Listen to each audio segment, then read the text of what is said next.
اور جب تمہارے لڑکے بالغ ہو جائیں تو ان کو بھی اسی طرح اجازت لینی چاہیے جس طرح ان سے اگلے یعنی بڑے آدمی اجازت حاصل کرتے رہے ہیں۔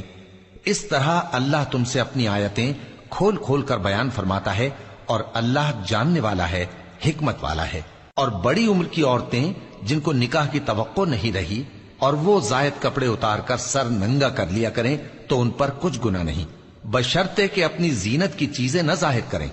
اور اگر اس سے بھی بچیں تو یہ ان کے حق میں بہتر ہے،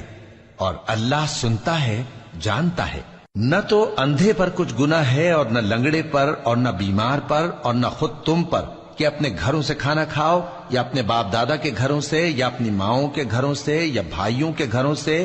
یا اپنی بہنوں کے گھروں سے، یا اپنے چچاؤں کے گھروں سے، یا اپنی پھوپھیوں کے گھروں سے، یا اپنے ماموؤں کے گھروں سے، یا اپنی خالاؤں کے گھروں سے، یا اس گھر سے جس کی کنجیاں تمہارے ہاتھ میں ہوں، یا اپنے دوستوں کے گھروں سے۔ اور اس کا بھی تم پر کچھ گناہ نہیں کہ سب مل کر کھانا کھاؤ یا جدا جدا۔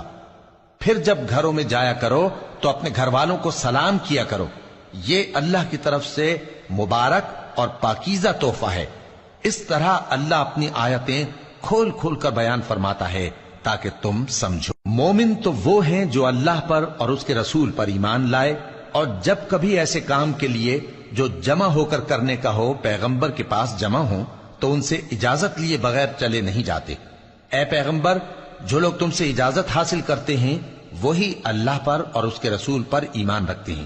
سو جب یہ لوگ تم سے کسی کام کے لیے اجازت مانگا کریں تو ان میں سے جسے چاہا کرو اجازت دے دیا کرو،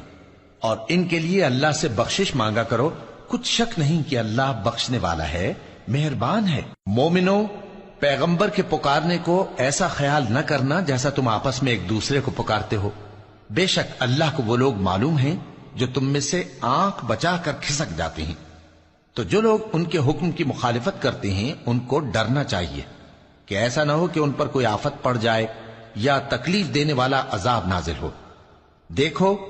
جو کچھ آسمانوں اور زمین میں ہے سب اللہ ہی کا ہے، جس طریق پر تم ہو وہ اسے جانتا ہے، اور جس روز لوگ اس کی طرف لوٹائے جائیں گے تو جو عمل وہ کرتے رہے وہ ان کو بتا دے گا، اور اللہ ہر چیز سے واقف ہے۔